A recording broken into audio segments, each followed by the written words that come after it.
तो परसिस्टेंट न्यूसिलस हमें देखने को मिलता है ब्लैक पीपर में और बीट में।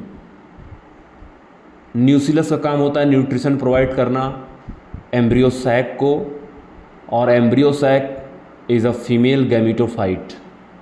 Pollen grain is a male gametophyte. 60% angiosperm में, पॉलन ग्रेन में 2 सेल स्टेज पाए जाते हैं, vegetative cell and generative cell. Vegetative cell बड़ा होता है और उसी के साइटोप्लाज्म में जनरेटिव सेल होता है। 25 से 50 माइक्रोमीटर डायमीटर होता है पॉलन ग्रेन का। बाहर होता है एक्साइन, अंदर होता है इंटाइन। इंटाइन पैक्टिन और सेलुलोज का बना होता है। एक्साइन जो होता है वो स्पोरोपोलिन का बना होता है। Majority of monocot are endospermic except orchid, and majority of dicot are non-endospermic except castor papaya cotton, CPC, castor papaya cotton। Monocot cereals में seed coat and fruit wall आपस में फ्यूज्ड होती है और बाहर एक प्रोटीन रिच लेयर पाई जाती है जिसको बोलते हैं एल्यूरान लेयर। एल्यूरान लेयर आपको याद होगा कि एक पेलिकल नाम की लेयर पाई जाती है यूग्लिना में। पेलिकल सेलवाल नहीं होता है। प्रोटिस्टा के कुछ ही प्रोटिस्टा के मेंबर में सेलवाल देखने को मिलता है। माइकोप्लाज्मा में भी सेलवाल नहीं होता है।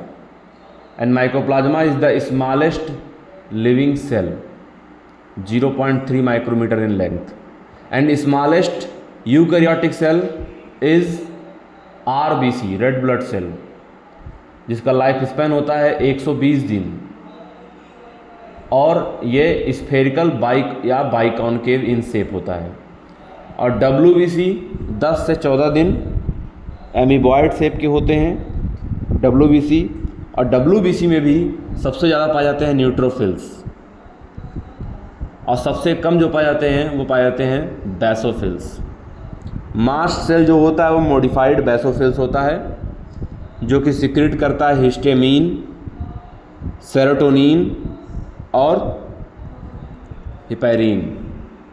हिस्टामिन वैसोडाइलेटर होता है, सेरोटोनिन वैसोकॉन्स्ट्रिक्टर होता है और हिपैरिन जो होता है वो एंटीकोएगुलेंट होता है जिसका यूज़ डायलिसिस में करते हैं।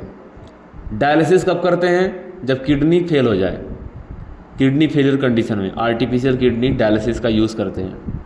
किडनी में आउटर में कैप्सूल कहते हैं हम लोग उसको, और उसके बाद से होता है आउटर कॉर्टेक्स और अंदर होता है मेडुला। मेडुलर रीजन में इनर मेडुलरी पिरामिड्स होते हैं और 2 पिरामिड के बीच में कॉलम ऑफ बर्टनी देखने को मिलता है जिसको हम लोग रीनल कॉलम भी बोलते हैं। और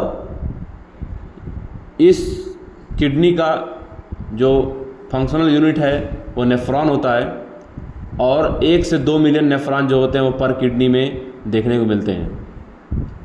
नेफ्रॉन का जो स्टार्टिंग पॉइंट होता है वो अफरेंट आर्ट्रियोल से होता है, बाद में वो टफ्ट ऑफ कैपिलरी बना लेता है जिसको ग्लोमेरुलस कहते हैं। और ग्लोमेरुलस में होता है अल्ट्रा फिल्ट्रेशन। हर 5 लीटर ब्लड में से 1 लीटर ब्लड जो है किडनी में चला जाता है फिल्टर्ड आउट होने के लिए हर मिनट।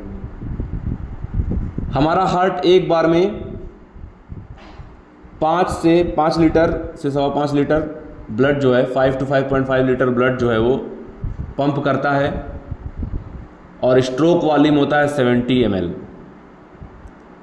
70 ml स्ट्रोक वॉल्यूम होता है। हर 0.8 सेकंड में वेंट्रिकल्स 70 ml ब्लड जो है पंप आउट करते हैं। वेंट्रिकल 2 होते हैं, 2 एट्रिया होते हैं, 4 चैम्बर हार्ट होता है, डबल सर्कुलेशन पाया जाता है और सिंगल यूनिट सर्कुलेशन देखने को मिलता है फिश में और मिक्स्ड सर्कुलेशन देखने को मिलेगा 3 चैम्बर हार्ट वाले एम्फीबिया और रेप्टाइल में। मैमल का कैरेक्टरिस्टिक फीचर होता है mammary gland, external ear and external body hair. Mammal majority viviparous होते हैं और निथोरिंकस जो होता है वो ओविपेरस होता है। ओविपेरस का मतलब होता है कि जो एम्ब्रियोजेनेसिस है वो आउटसाइड द फीमेल बॉडी चल रही है। एम्ब्रियोजेनेसिस सभी जगह सेम ही नज़र आता है आपको, और एम्ब्रियो सैक के अंदर मौजूद एग सेल जब पॉलन ग्रेन का गैमीट से फ्यूज होता है तो बनाता है जाइगोट, और जाइगोट डेवलप कर जाता है एम्ब्रियो में। तो पहले बनता है प्रो एम्ब्रियो, फिर ग्लोबुलर एम्ब्रियो, फिर हार्ट शेप्ड एम्ब्रियो, और उसके बाद से mature embryo. Formation of fruit without fertilization parthenocarpy, banana example हो जाएगा। पोमग्रेनेट को कभी भी प्रोड्यूस नहीं कर सकते पार्थिनोकार्पी के लिए। Formation of seed without fertilization apomixis, and formation of organism within development of female gamete without involvement of fusion fertilization is called as parthenogenesis. जैसे honey bee, rotifer, turkey bird, some lizards यानी reptile, amphibia, डुओस लाइफ, frog, Rana tigrina, Bufo, toad.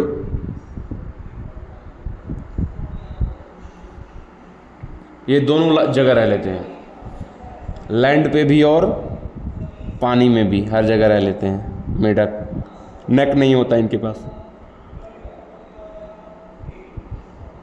नेक absent.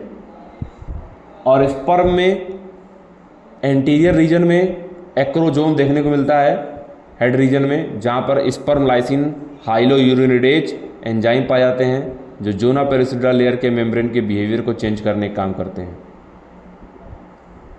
और middle piece of sperm में mitochondria देखने को मिलेगा, और टेल रीजन में आपको मोटिलिटी के लिए मैकेनिकल सपोर्ट देखने को मिलेगा। लेकिन एंट्री ओवम के अंदर सिर्फ हेड रीजन की होती है, क्योंकि वहीं न्यूक्लियस होता है, बाकी किसी की एंट्री नहीं होती है। जोना पेलिसिडा मेम्ब्रेन होती है ओवम की, और एक ओवम का फॉर्मेशन पैदा होने से पहले ही बच्ची के वार्म उसमें ओवरी में होने लगता है। 2 ओवरी होती है और 2 फैलोपियन ट्यूब होते हैं। ओवरी के अंदर ओवम का फॉर्मेशन बच्ची के पैदा होने से पहले शुरू हो जाता है, और पैदा होने के बाद ये इनकम्प्लीटली रुक जाता है। 10-12 साल तक पॉवर्टी आने तक ये चीज़ें रुकी रहती हैं, और फिर से वो जो डिवीज़न है वो कन्वर्ट होता है प्राइमरी oocyte से सेकेंडरी oocyte बनते हैं, प्राइमरी फॉलिकल से सेकेंडरी, फिर टर्सरी फॉलिकल, फिर mature Graafian follicle. 14th day of menstrual cycle पे वो जो ओवम है ल्यूटेनाइजिंग हार्मोन के सर्ज होने की वजह से वो बाहर निकल जाता है, और पेरिटोनियल स्पेस में फिर फैलोपियन ट्यूब के द्वारा कलेक्ट करके उसको वहाँ से एम्पुलरी इस्थमिक जंक्शन पर लेते आया जाता है, जहाँ वो स्पर्म का वेट करती है फर्टिलाइजेशन के लिए। नहीं होता है तो जो फॉलिकल से टूटा हुआ कार्पस ल्यूटियम था वो प्रोजेस्टेरॉन सीक्रेट करता है, और बाद में यही प्रोजेस्टेरॉन जब क्या कहते हैं इसका लेवल कम होने लगता है तो वही यूटेरस की लेयर जो है वो गिर जाती है, और वहाँ पे ब्लीडिंग फेज शुरू हो जाता है। मेंस्ट्रुअल साइकिल में सबसे बड़ा फेज जो होता है वो होता है ल्यूटियल फेज, जो 13-14 डेज का होता है, और ल्यूटियल फेज को हम लोग सिक्रेटरी फेज भी बोलते हैं। फेज ऑफ अगर हम बात करें रूट फॉर्मेशन की या फेज ऑफ प्लांट ग्रोथ की, सबसे पहला फेज जो होता है रीजन ऑफ मेरिस्टेमेटिक एक्टिविटी वाला होता है, जहाँ पे स्मॉल सेल्स होते हैं, लार्ज न्यूक्लियस होता है, डेंस प्रोटोप्लाज्म होता है, थिन सेल वॉल होता है, एक्टिवली डिवाइडिंग सेल्स होते हैं। और उसके बाद होता है रीजन ऑफ एलोंगेशन, जहाँ वैक्यूलाइजेशन देखने को मिलता है, और उसके बाद से फिर आता है रीजन ऑफ मैच्योरेशन, जहाँ से आपको रूट हेयर देखने को मिलेगा। रूट हेयर यूनिसेलुलर होते हैं, और स्टेम हेयर जो होते हैं वो मल्टीसेलुलर होते हैं, जिनको हम लोग कहते हैं ट्राइकोम्स। तो सबसे पहले सेल की जो डिस्कवरी हुई थी और रॉबर्ट हुक ने की थी कॉर्क सेल में, और उसके बाद से लिविंग सेल पॉन्ड में बैक्टीरिया था, उसका डिस्कवरी एंटॉन वॉन लीवेनहॉक ने किया, और सेल थ्योरी दिया था सिल्डन एंड स्वान ने। रोडॉल्फ विर्को नाम के साइंटिस्ट थे, उन्होंने सेल थ्योरी को मॉडिफाई करने का काम किया था 1855 में, और टियोडाइनर ने डिस्कवर किया था वायरॉइड 1891 में, और वायरॉइड से बीमारी होती है potato spindle tuber disease. Mumps viral disease है, और टाइफाइड बैक्टीरियल डिजीज है, pneumonia bacterial, plague bacterial, diphtheria bacterial, pneumonia bacterial, common cold viral, malaria protozoan disease है, प्लाज्मोडियम से होता है। एस्केरियासिस एस्केरिस नाम के एस्क्लेमेंथीस से होता है, जिसको राउंड वर्म बोलते हैं। और उसके बाद से वुचरेरिया में लोअर लिम्फेटिक ऑर्गन में प्रॉब्लम आती है। जेनाइटल डिफॉर्मिटीज़ आपको वुचरेरिया के केस में देखने मिलता है जब हो जाता है किसी को एल्फेंसियासिस यानी हाथी पाँव। फाइलेरियासिस किसी को होता दिखता है। सबसे पहले 1981 में एड्स रिपोर्ट हुआ था, और एड्स का वायरस होता है single standard RNA virus, retrovirus that is. और ये वायरस सेल में जाने के बाद रिवर्स ट्रांसक्रिप्शन के थ्रू डीएनए में कन्वर्ट हो जाता है। एड्स का लाइफ स्पैन मतलब इनक्यूबेशन पीरियड 5 से 10 साल का होता है। और एड्स का जो स्लोगन है वो है डोंट डाई ऑफ इग्नोरेंस, क्योंकि 3 बीमारियां सेक्सुअल ट्रांसमिटेड डिजीज हैं, जेनाइटल हर्पीज, हेपेटाइटिस बी और HIV human immuno deficiency syndrome. ये वायरस जो है वो है ह्यूमन इम्यूनो डिफिशिएंसी वायरस है, और बीमारी है AIDS, acquired immuno deficiency syndrome AIDS. Genital herpes hepatitis B virus से, हर्पीज सिंप्लेक्स वायरस से होता दिखता है। टोबैको 400 सालों से खाया जा रहा है, और कलेक्शन ऑफ वेरिएबिलिटी को जर्म प्लाज्म कलेक्शन बोलते हैं। सोनालिका कल्याण सोना गेहूं की वैरायटी है, जया रत्ना राइस की वैरायटी है। Father of green revolution in India MS Swaminathan है, और पूरी दुनिया में नॉर्मन E बारलॉग हैं। 3 lakh beetles, 20,000 ants, 28,000 fishes discovered है। Rauvolfia vomitoria species level diversity, genetic level diversity और इकोलॉजिकल लेवल डाइवर्सिटी, इन तीनों में जेनेटिक लेवल पे आता है। ट्रॉपिक्स पे ज़्यादा बायोडाइवर्सिटी होती है, और जब भी ट्रॉपिक से टेम्परेट की तरफ बढ़ते हैं तो टेम्परेचर कम होता है और बायोडाइवर्सिटी की मात्रा भी कम होती जाती है। अगर हम बात करें, एंजाइम बहुत ही रिस्पॉन्सिबल होते हैं ईच एंड एवरी फंक्शन के लिए, और एंजाइम ही वो कारण है कि बहुत सारे स्पेसीज हर तरह के हैबिटेट में सर्वाइव नहीं कर सकते।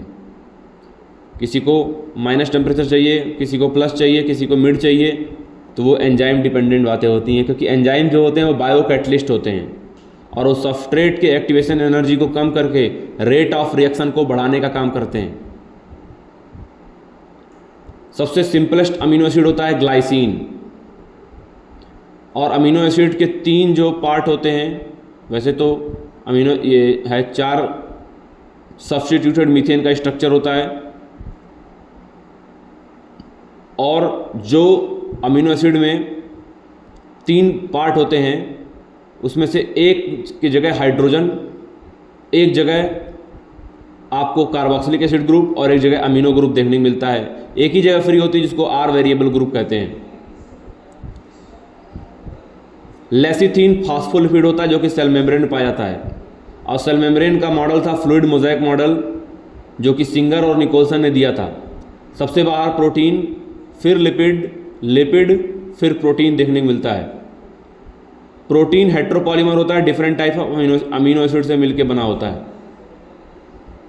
और अमीनो एसिड के बीच में जो बॉन्ड होती है वो पेप्टाइड बॉन्ड होती है।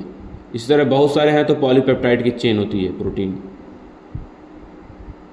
अगर हम बात कर रहे हैं चेन की, स्ट्रक्चर की, तो वहाँ बात होती है DNA डबल हेलिक्स मॉडल की, जो कि वाटसन और क्रिक ने दिया था। लेकिन यहाँ पर X ray diffraction data Maurice Wilkins और रोजालिंड फ्रैंकलिन नाम के साइंटिस्ट ने दिया था। डीएनए की डिस्कवरी और उसको सबसे पहले न्यूक्लिन नाम दिया फ्रेडरिक मिस्चर नाम के साइंटिस्ट ने। अगर हम लोग बात करते हैं डीएनए की, तो डीएनए में बी डीएनए का जो मॉडल होता है उसमें जो पिच होता है वो 3.4 नैनोमीटर का होता है और 10 बेस पेयर उसके अंदर आते हैं। एडेनिन हमेशा बाइंड करता है थाइमिन से बाय डबल बॉन्ड और ग्वानिन हमेशा बाइंड करता है साइटोसिन से बाय ट्रिपल बॉन्ड। तो ऐसी चीज़ें चलती रहती हैं। अगर हम बात करें कि किसी भी हैबिटेट में, किसी भी इकोसिस्टम में कोई सिंगल जीव रहे, सरवाइव करे, तो ऐसा नहीं हो सकता। ज़रूर उससे कोई ना कोई रिलेशनशिप रखने वाला जीव वहाँ पर मौजूद होगा। जैसे प्लांट और एनिमल का रिलेशनशिप, जिसको हम लोग कहते हैं क्या है, म्यूटालिज्म।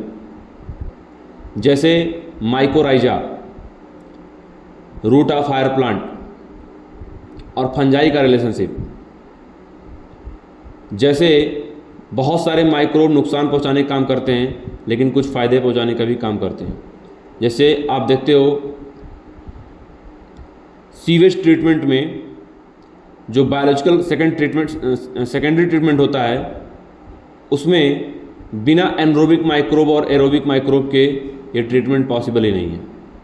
तो पहले उसमें जो काम करते हैं वो एरोबिक माइक्रोब्स होते हैं, एरोबिक बैक्टीरिया होते हैं, with fungi mesh like structure flocs बनाते हैं। और हम देखें तो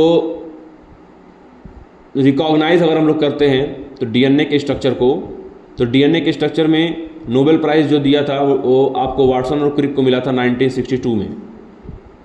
मेल्विन केल्विन को मिला था 1961 में C3 साइकिल देने के लिए। C3 साइकिल में 3 प्रोसेस होते हैं, कार्बोक्सिलेशन ऑफ RUBP, रिडक्शन और फिर रीजनरेशन ऑफ RUBP देखने मिलता है। अगर RUBP के बारे में बात करें तो RUBP जो है वो है राइबोलोज बेस फॉस्फेट, और उसको फिक्स करने के लिए एंजाइम चाहिए होता है rubisco. राइबोलोज base phosphate carboxylase oxygenase. Carboxylase oxygen को बाइंड करवाता है और ऑक्सीजनेज ऑक्सीजन को बाइंड कराता है, डिपेंड करता है कंसंट्रेशन किसका कैसा है। फोटो रेस्पिरेशन के केस में ऑक्सीजन बाइंड होने लगता है और वहाँ बनता है 1 phosphoglycerate and 1 phosphoglycolate. C4 cycle hatch and slack ने दिया था, और C4 साइकिल जो होती है वो बंडल स्विच सेल और मिजोफिल सेल दोनों जगह चलती है। C4 साइकिल में सबसे पहले कार्बन डाइऑक्साइड को एक्सेप्ट करता है कौन, फॉस्फेनॉल पायरुवेट, और कन्वर्ट कर देता है ऑक्जेलो एसिटिक एसिड OA में, और वही कन्वर्ट हो जाता है मैलिक एसिड में। अगर हम बात करते हैं मैलिक एसिड की, तो ऑक्जेलो एसिटिक एसिड भी 4 कार्बन का और मैलिक एसिड भी 4 कार्बन का होता है, और फॉस्फेनॉल पायरुवेट 3 कार्बन का। ग्लूकोज का 10 स्टेप में टूटना पायरुविक एसिड में कहलाता है glycolysis. 10 different type of enzymes की ज़रूरत पड़ती है, इसको EMP पाथवे भी बोलते हैं। EMP पाथवे, एम्बडन, मेयोराफ और पार्नस पाथवे, ग्लाइकोलिसिस। एक ग्लूकोज का मॉलिक्यूल कंप्लीटली ब्रेकडाउन जब होता है 38 ATP रिलीज होती है। ग्लूकोज C6H12O6 फोटोसिंथेटिक बनता है ग्लूकोज, और ट्रांसपोर्ट होता है सुक्रोज, और स्टोर होता है starch. Oxygen discovered by FW went, और पहले सबसे पहले काम किया था फ्रैंकोइस डार्विन और चार्ल्स डार्विन ने। Ethylene most widely used plant growth regulator है, और इथाइलिन इथेफोन उसका सोर्स है। ज़्यादातर ये प्रमोटर का, इन्हीबिटर का काम करता है, थोड़ा बहुत प्रमोटर का भी काम करता है। एब्सिसिक एसिड को हम लोग स्ट्रेस हार्मोन बोलते हैं, ये एब्सिजन कॉज करता है, और एब्सिसिक एसिड पत्तों को झड़ाता है, सेनेसेंट कॉज करता है। शुगर केन की लेंथ को बढ़ाने के लिए जिब्रेलिन का यूज़ होता है। ग्रेप के स्टॉक को बढ़ाने के लिए जिब्रेलिन का यूज़ होता है। जिब्रेलिन में GA3 बहुत कॉमन है। आज के टाइम में बहुत सारे जिब्रेलिन डिस्कवर किए जा चुके हैं। हमारा जो टाइडल वॉल्यूम है वो 500 ml होता है, एक बार में सांस लेना और छोड़ना 500 ml होता है। और जो सांस हम कभी नहीं छोड़ सकते वो होता है रेसिडुअल वॉल्यूम, कभी नहीं छोड़ सकते। कम एज में स्मोकिंग करने वालों को एम्फाइसीमा हो जाता है, और एम्फाइसीमा को ट्रीट करते हैं अल्फ़ा 1 एंटीट्रिप्सिन से, जो कि बायोटेक्नोलॉजी का प्रोडक्ट है। रोजीकाउट 2.4 ग्राम पर लीटर अल्फ़ा लैक्टलब्यूमिन देती है, और एम्फाइसीमा को ट्रीट करते हैं किससे? एंटीट्रिप्सिन से, अल्फ़ा 1 एंटीट्रिप्सिन से। इन्फ्लेमेशन हो जाता है एल्वुलाई में अस्थमा के केस में, और सीमेंट फैक्ट्री, मेटल, इन सब की जगह काम करने वाले, ईंट भट्टे पे काम करने वाले लोगों को प्रॉब्लम हो जाती है, ऑक्यूपेशनली डिसऑर्डर हो जाता है। जो फाइब्रोसिस है, जो फाइबरस टिश्यू हैं, वो और ज़्यादा स्वेल कर जाते हैं, जिसको हम लोग फाइब्रोसिस भी बोलते हैं।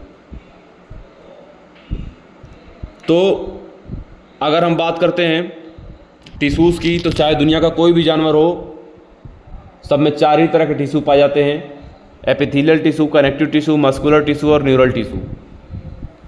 कार्डियक मसल जो होता है वो भी इनवॉलेंट्री, स्मूथ मसल्स वो भी इनवॉलेंट्री, सिर्फ स्केलेटल मसल होता है वॉलेंट्री। अगर हम लोग बात करते हैं इंटरकैलेटेड डिस्क की, तो वो पाया जाता है हार्ट की मसल में। टेपरिंग एंड जो होता है वो स्मूथ मसल्स का होता है, दोनों एंड से जो होते हैं वो टेपर होते हैं। और उसी तरीके से xylem vessels, xylem tracheids, xylem fibre, ये तीनों नॉन लिविंग होते हैं। मेन वाटर कंडक्शन का काम इनका होता है। और फ्लोएम में सिर्फ फ्लोएम फाइबर ही नॉन लिविंग होता है, बाकी सारे सीव ट्यूब, कंपेनियन सेल, ये सब जो होते हैं वो लिविंग हैं। फ्लोएम पैरेन्काइमा लिविंग होगा। डाइकॉट में जो हाइपोडर्मिस होती है वो कोलन काइमेटस होती है, और मोनोकॉट में स्क्लेरन काइमेटस होती है, और रूट कोई भी हो उसमें पैरेन्काइमेटस ही पाई जाती है। पैरेन्काइमेटस यानी पैरेन्काइमा, पैरेन्काइमा यानी सबको प्रोड्यूस करने वाला। सबसे ज़्यादा जो टिश्यूज़ पाए जाते हैं प्लांट में वही पाए जाते हैं, मोस्ट एबंडेंट टिश्यू। जब भी हमारे न्यूरॉन रेस्टिंग स्टेज पे होते हैं तो अंदर पोटेशियम जो होता है वो ज़्यादा होता है, बाहर सोडियम ज़्यादा होता है, और पोटेशियम कम होता है बाहर। तो उस वक्त जो सिचुएशन होती है उस समय सोडियम पोटेशियम पंप काम कर रहा होता है। हाइपोथैलेमस जो होता है वो टेम्परेचर को मैनेज करता है, बॉडी टेम्परेचर को, हाइपोथैलेमस। और थैलेमस के जस्ट नीचे वाला पार्ट जो होता है वो होता है हाइपोथैलेमस। हाइपोथैलेमस में एंडोक्राइन टिश्यू सिक्रेटरी सेल भी होते हैं जो हार्मोन सिक्रेट करते हैं, GnRH। रिलीजिंग हार्मोन भी सिक्रेट होता है यहीं से, और इनहिबिटिंग हार्मोन भी सिक्रेट होता है यहीं से। और डायरेक्ट इसका सिक्रेशन जो जाता है वो जाता है पोस्टीरियर पिट्यूटरी में। Anterior pituitary portal circulatory system से कनेक्टेड होती है।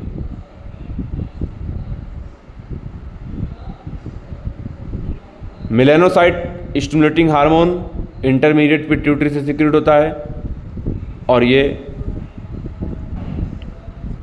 पिनियल ग्लैंड से मेलानिन सिक्रेट करता है, जो कि 24 hour rhythm cycle, 24 hour awake cycle को मैनेज करता है।